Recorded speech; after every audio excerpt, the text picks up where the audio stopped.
Have you ever wondered why are trees actually green? Well, the answer might be more simple than you think. Trees are green because of a special pigment called chlorophyll. Chlorophyll lives inside leaf cells in tiny parts called chloroplasts.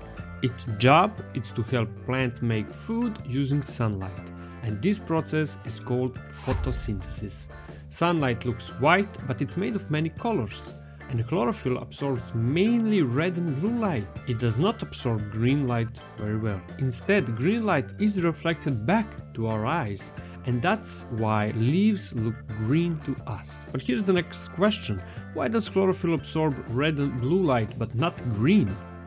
Well, the answer is also again simple, because red and blue light have the right amount of energy. They are perfect for starting the chemical reactions that turn water and carbon dioxide into sugar, and green light has less useful energy for this job, so plants mostly ignore it. And final question is, if green light is not very useful, why didn't plants evolve to be, for example, black?